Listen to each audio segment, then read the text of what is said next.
est dans un contexte de très forte croissance de demandes de raccordement à Enedis. Donc ça est essentiellement porté par le photovoltaïque, mais pas que le photovoltaïque. On a aussi les bornes de recharge de véhicules électriques.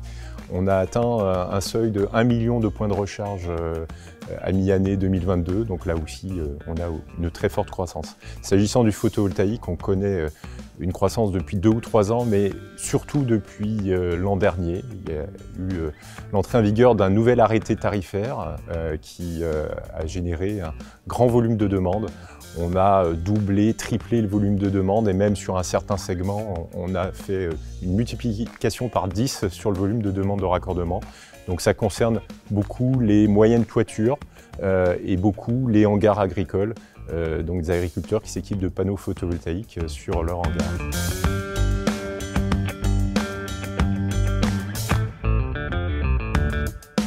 Alors effectivement, on pourrait s'attendre à un rallongement des délais vu la croissance très forte que nous connaissons.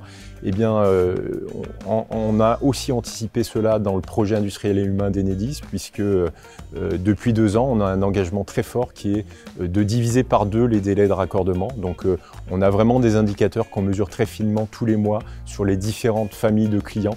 Donc ça va du client particulier qui a besoin d'un simple branchement jusqu'à l'installation photovoltaïque de moyenne toiture dont on parlait précédemment. Et donc on mesure ces délais, on regarde les progrès que nous réalisons et les délais s'améliorent alors même que l'on fait face à cette forte croissance. Aujourd'hui, donc nos délais de raccordement, on met en exergue en particulier ce qu'on appelle les familles 1 et 2 qui concernent les particuliers et les professionnels qui ont besoin d'un branchement simple sans extension. Donc c'est le gros volume de demandes que l'on a habituellement.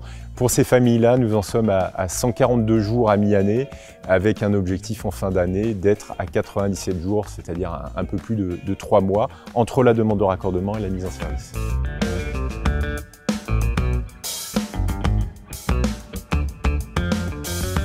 Enedis doit, on l'a dit tout à l'heure, anticiper le développement du réseau pour permettre d'accueillir tous les nouveaux usages de l'électricité. On est vraiment dans la nouvelle France électrique dont parle notre présidente. On vit même, comme elle l'a dit d'ailleurs, je crois, lors de votre congrès, une seconde électrification du pays. Et donc, pour investir massivement, il faut aussi qu'on investisse intelligemment en optimisant le réseau, sinon nos clients, nos concitoyens n'accepteraient pas qu'on dépense l'argent public. Donc nous optimisons le développement du réseau.